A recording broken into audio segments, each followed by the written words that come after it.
ओम नमः शिवाय, जय महाकाल। आप सबको पता है मेरे देव आदिदेव महादेव का प्यारा सा महीना जो कि सावन महीना है उसकी शुरुआत हो चुकी है। और पूज्य गुरुजी ने अपनी कथाओं में बहुत सारे ऐसे उपाय बताए हैं, ऐसी गलतियां बताई है जो कि हमें सावन के महीने में भूल करके भी नहीं करनी चाहिए, वरना महादेव आपके किसी भी उपाय का, किसी भी व्रत का कोई फल नहीं प्रदान करेंगे। वो क्रोधित भी होंगे और साथ ही साथ आपके जीवन से कभी भी दुर्भाग्य दूर नहीं होगा, ना ही आपके घर में कभी भी सौभाग्य प्राप्त होगा। पूज्य गुरुजी ने जैसा अपनी कथाओं में बताया वैसा का वैसा ही आसान भाषा में आपको बताने का पूरा प्रयास करूंगा कि आपको भूल करके भी कौन सी गलतियां इस सावन के महीने में नहीं करनी चाहिए। आप सबको पता है कि इस साल का जो सावन है वो सबसे बड़ा सावन माना जाएगा, जो कि 19 वर्षों के बाद में ऐसा योग बना है। सबको पता है, मैं वापस से रिपीट नहीं करूंगा, पहले भी अपने वीडियो में बता चुका हूं। 59 दिनों का ये सावन होगा, अधिक मास की वजह से ऐसा संभव हो पाया है, जो कि 19 वर्षों के बाद हुआ है। ठीक है, तो अगर आपको सावन के महीने में किसी भी तरीके का कोई उपाय करना है, कोई व्रत करना है और कौन सा उपाय करना है ये जानना है, तो पूरे वीडियो को अंत तक जरूर देखिएगा। सभी लोग जितने भी शिव भक्त हैं वो बड़े ही जोर शोर से इस सावन के महीने का इंतजार करते हैं कि कब सावन का महीना आएगा और कब महादेव जी की भक्ति स्टार्ट होगी। वैसे तो आप महादेव जी की भक्ति किसी भी दिन कर सकते हो, पूरे साल क्या पूरे जीवन भर कर सकते हो, लेकिन सावन का महीना कुछ खास लेकर के आता है। और कहा जाता है कि इस सावन के महीने में महादेव जी खुद धरती पर आकर के अपने भक्तों पर कृपा बरसाते हैं, उनकी देखते हैं, उनकी भक्ति को देखते हैं और उससे प्रसन्न होकर के उनको मनोवांछित फल प्रदान करते हैं। जो उन्हें चाहिए वो सब कुछ प्रदान करते हैं, परंतु उसके लिए भी एक खास नियम है। एक बार क्या है, मैं आपको कथा सुनाता हूँ, कहानी सुनाता हूँ। मैं अपने जब दोस्तों से, मित्रों से बात कर रहा था तो खूब सारे जो होते हैं वो महादेव के भक्त बनने की कोशिश करते हैं, जबरदस्ती महादेव की भक्त बनने की कोशिश करते हैं कि भाई हम तो महाकाल के भक्त हैं, हम तो ये भक्त हैं। ऐसे भक्तों से बचें, ये पाखंडी भी होते हैं। जब मैंने उनको बात बताया कि हर नियम जो होता है, पूरा का पूरा संसार, एक सृष्टि पूरा एक नियम से चलती है और हर चीज का एक नियम निर्धारित होता है, जो कि पूज्य गुरुजी भी अपनी कथाओं में हमेशा बताते रहते हैं कि जब भी आप किसी भी उपाय को करो तो उसका एक खास नियम होता है, इस तरह से करो। तो जब भी उन्होंने पता चला कि मैं इस तरीके से लोगों को उपाय बताता हूं तो उन्होंने मेरा मजाक बनाया। मजाक किस तरह से, वो क्या कहते हैं, अरे महादेव से बड़ा कोई नहीं है, सीधा वहीं पर जल चढ़ाइए, वहां पर ये कर दीजिए, वहां पर वो कर दीजिए और किसी पर कुछ करने की जरूरत नहीं है। महाकाल के भक्त हैं हम, महाकाल हमारी हर मनोकामना पूरी करेगा। ऐसा नहीं होता है, ये पाखंडी भक्तों में आते हैं। ठीक है, उन्हें जब हमने नियम के बारे में बताया तो वो किसी नियम के बारे में सुनना ही पसंद नहीं करते हैं कि हर चीज का एक नियम होता है। ये पूरी सृष्टि, ये पूरी विश्व, पूरी धरती जो है एक नियम से चल रही है और वो नियम की डोर जो है महादेव जी के हाथ में है। ठीक है, तो ऐसे भक्तों से हमेशा बचना। आप जो अपनी श्रद्धा भाव से जो भी उपाय करें, जो भी भक्ति करें, उसे आप करते रहिए।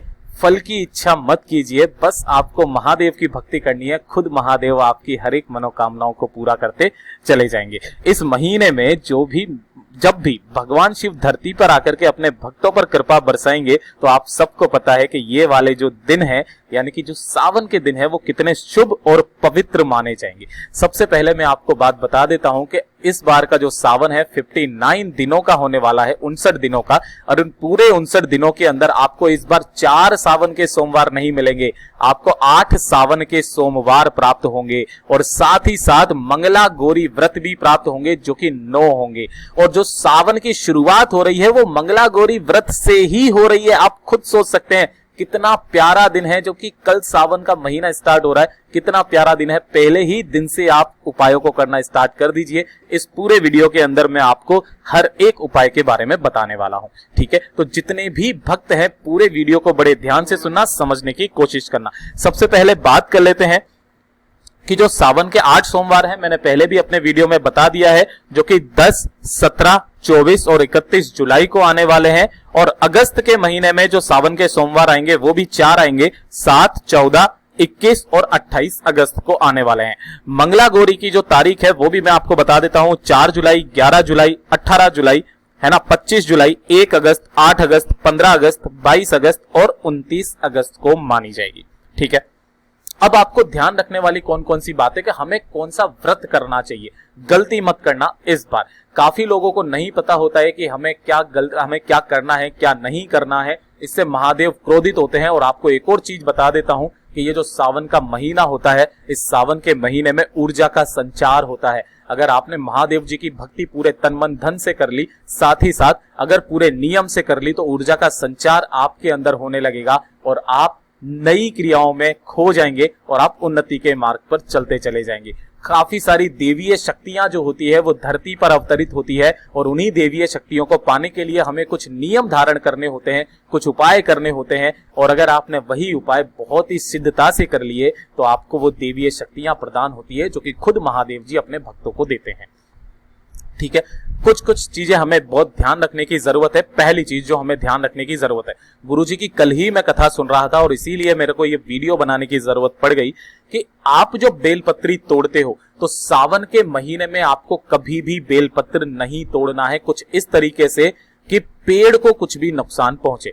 गुरुदेव ने अपनी कथा में बताया था, तो जो भी लोग बेलपत्री तोड़ने जाते हैं वो पूरी की पूरी डाली को तोड़ करके ले आते हैं, फिर उनमें से बेलपत्री को चुन करके मोहल्ले भर में बांट देते हैं कि भाई लो, आप भी लो, आप भी लो, आप भी लो। सब लोग सोचते हैं अरे कितना अच्छा लड़का है, कितना अच्छा बच्चा है जो कि सबको बेलपत्री तोड़ रहा है, बहुत ही ज्यादा इसको पुण्य मिलेगा।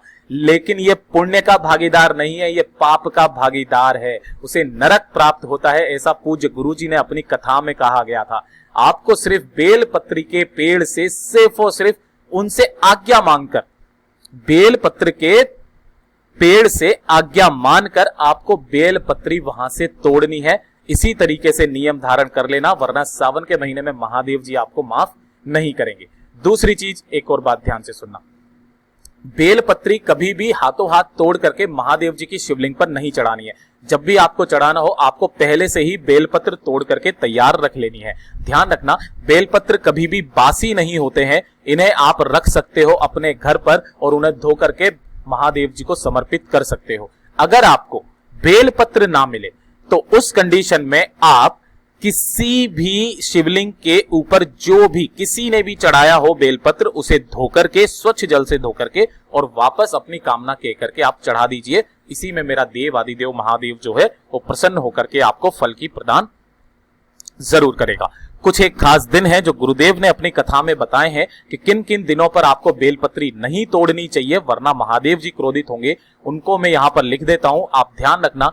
कोई सी भी जो चतुर्थी तिथि आ जाए उसको आपको बेलपत्र नहीं तोड़ना है, अष्टमी को बेलपत्र नहीं तोड़ना है, नवमी को बेलपत्र नहीं तोड़ना है, अमावस्या आ जाए तो बेलपत्र नहीं तोड़ना है, इसी के साथ पूर्णिमा के दिन बेलपत्री नहीं तोड़नी है, संक्रांति आ जाए या फिर शिवरात्रि आ जाए और या फिर द्वादशी आ जाए। इन तिथियों को आप भूल करके भी बेलपत्रियां मत तोड़ना, वरना महादेव जी क्रोधित होंगे, आपको किसी भी फल की प्राप्ति नहीं होगी। ये तो हो गई कि हमें क्या क्या सावधानियां बरतनी है। इसी के साथ एक और चीज बड़े ही ध्यान से, बहुत ही जोर से गुरुदेव ने बताया था कि जब भी आप किसी भी व्रत का निर्धारण करते हैं तो व्रत किस तरीके से करना है वो ध्यान से सुनना, ठीक है ना। व्रत के बारे में जो गुरुदेव ने खास तरह की जानकारी दी है वो ये दी है कि अगर आप हमेशा से सोमवार का व्रत करते आए हो, है ना, हमेशा से आपने सावन सोमवार के व्रत किए हैं, सावन सोमवार के व्रत किए हैं, तो आपको निश्चित है कि इस सावन में भी आपको केवल सावन के सोमवार के व्रत ही करने हैं। आप पशुपतिनाथ व्रत नहीं करना है आपको, है ना, पशुपतिनाथ व्रत नहीं करना है। ठीक है, ये तो हो गई पहली बात। मैं फिर से वापस बता रहा हूं, अगर आप हमेशा सावन के सोमवार का व्रत करते हुए आए हैं तो आपको पशुपतिनाथ जी का व्रत नहीं करना है। और अगर आप सावन के महीने में पशुपतिनाथ का व्रत करते हैं हर साल, है ना, पशुपतिनाथ का व्रत करते हैं हमेशा, तब आपको सावन के सोमवार नहीं करने चाहिए, है ना, सावन के सोमवार नहीं करने चाहिए। ये तो हो गई पहली बात। सावन के सोमवार करते आए हैं तो इस बार भी सावन के सोमवार ही करना, पशुपतिनाथ व्रत मत करना। और अगर आपने पशुपतिनाथ हमेशा करते हुए आए हो व्रत को, तो आपको सावन के सोमवार नहीं करने हैं, पशुपतिनाथ व्रत करना है। लेकिन एक जने का कमेंट आया कि भाई मेरा जो है वो पशुपतिनाथ का व्रत चल रहा है लेकिन पूरे सोमवार खत्म नहीं हुए हैं और सावन का महीना आ चुका है। ऐसे में क्या करें? जैसे कि मान लीजिए यहां पर आपका सावन का महीना आने वाला है, ठीक है ना, और इससे पहले आपके केवल 3 सोमवार के व्रत हुए हैं पशुपतिनाथ के, है ना। आपको 5 करने हैं पशुपतिनाथ के व्रत, लेकिन बीच में पड़ गया सोमवार, है ना, और आप हमेशा से सोमवार का व्रत करते हुए आए हो, है ना, आप हमेशा सावन के सोमवार का व्रत करते हुए आए हो। तो ऐसी कंडीशन में आपको करना क्या होगा? यहां पर आपको पशुपतिनाथ जी के व्रत को रोक देना है ना, रोक देना, और इस सावन के महीने में आपको सावन सोमवार के महीने करने हैं, और जैसे ही सावन का महीना खत्म हो उसके बाद में इसी वाले व्रत को आगे कंटिन्यू रखना, ठीक है। जैसा गुरुदेव ने बताया वैसा ही आसान भाषा में आपको बताने का पूरा प्रयास कर रहा हूं, ध्यान से सुन लेना। एक बार फिर बताता हूं।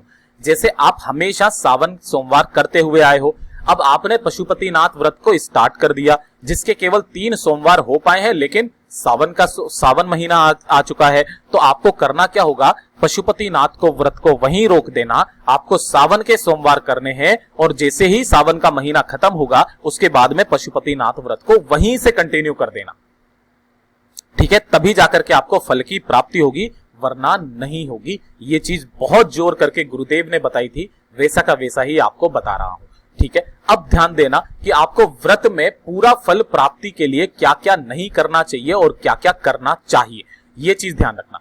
जब भी आप कोई भी व्रत करें, है ना, कोई नियम धारण करें, तब एक चीज हमेशा ध्यान में रखना, इसके कुछ खास नियम गुरुदेव ने बताए थे।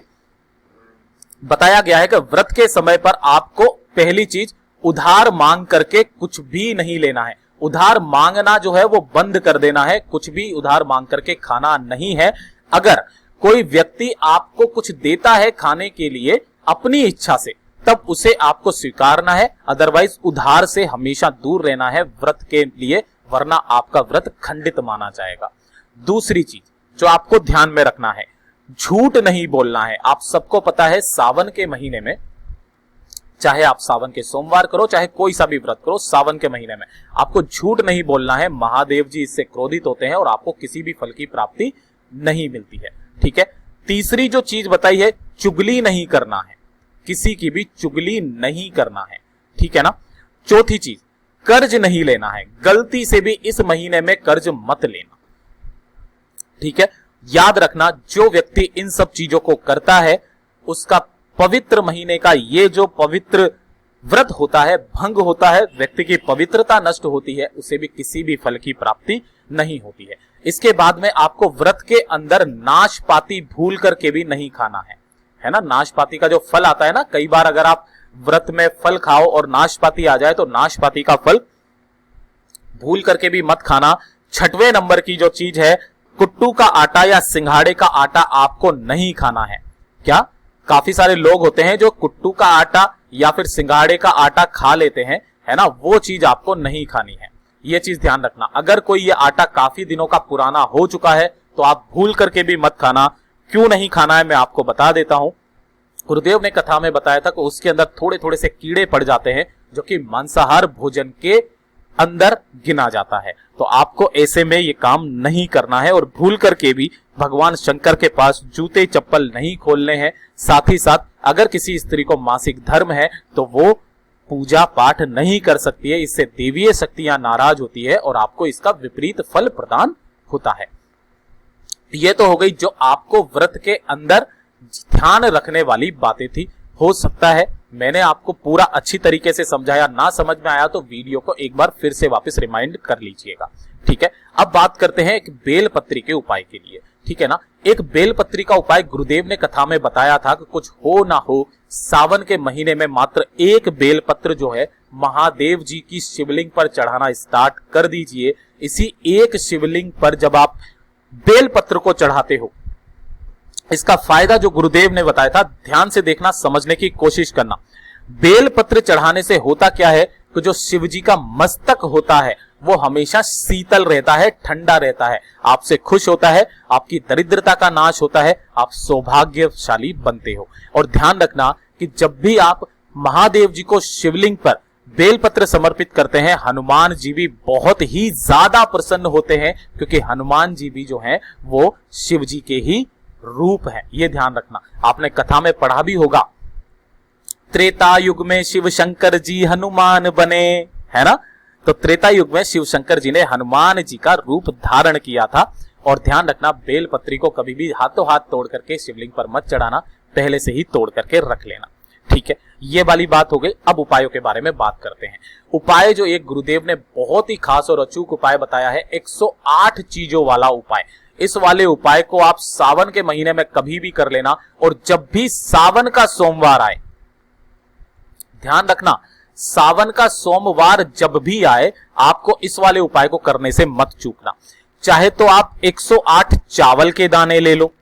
ध्यान रखना, 108 जब आप चावल के दाने लोगे तो वो कहीं से भी खंडित ना हो। चावल के दाने ना ले सको तो आप हरे मूंग ले लेना 108, है ना। 108 हरे मूंग ना ले सको, 108 फूल ले लेना। 108 फूल ना ले सको, 108 गुलाब की पत्तियां ले लेना। कुछ भी चीज 108 आप ले लेना, और इन्हें महादेव जी की शिवलिंग पर समर्पित कर देना। जो व्यक्ति सावन के महीने में किसी भी दिन या फिर सावन के सोमवार में किसी भी सोमवार को जो व्यक्ति 108 चीजें चढ़ाना शुरुआत कर देता है, उसे मेरे देव आदिदेव महादेव जी, गुरुदेव ने कथा में बताया था, स्कंद पुराण के अंदर है, तो उसे मेरे देव आदिदेव महादेव उसी 108 चीजों का लाखों करोड़ों गुना फल प्रदान करता है। उसकी जो भी मनोकामना होती है, मेरा देव आदिदेव महादेव जो है वो पूरा जरूर करते हैं। ध्यान रखना, इस साल का जो सावन है बहुत ही अचूक है। जो भी मेरे इस वीडियो को सुन रहे हैं, देख रहे हैं, इसी सावन के महीने में होने वाले जितने भी उपाय हैं मैं इसी चैनल पर अपलोड करने वाला हूं। 2 लोटे वाला जल का भी वीडियो आपका अभी 1 घंटे बाद में आने वाला है। साथ ही साथ जो भी बेलपत्र का, एक बेलपत्र का उपाय है जो सावन के महीने में किया जाता है, वो भी मैं आपको यहां पर बताने वाला हूं। तो जो भी मेरे इस वीडियो को देख रहे हैं, सुन रहे हैं, समझ रहे हैं, जान रहे हैं, उनसे सबसे एक गुजारिश है, जो लोग पहली बार आए हैं या फिर इस वीडियो को देख रहे हैं, चैनल को सब्सक्राइब जरूर करना, और वीडियो को लाइक करके मेरे देव आदिदेव महादेव जी का कोई सा भी प्यारा नाम कमेंट बॉक्स में लिखना मत भूलिएगा। बहुत ही अचूक सावन है, आप सबको सावन की बहुत बहुत शुभकामनाएं। आपके इस चैनल महादेव के उपाय की फैमिली से आप सभी को बहुत बहुत शुभकामनाएं इस सावन के महीने की। मेरा देव आदिदेव महादेव आपकी हर एक मनोकामनाओं को इस सावन में पूरा कर दे। आप दिन दूनी रात चौगनी तरक्की करो, यही मैं गुजारिश करूंगा। मिलता हूं आपसे अगले वीडियो में नई जानकारी के साथ। तब तक के लिए ओम नमः शिवाय, जय महाकाल।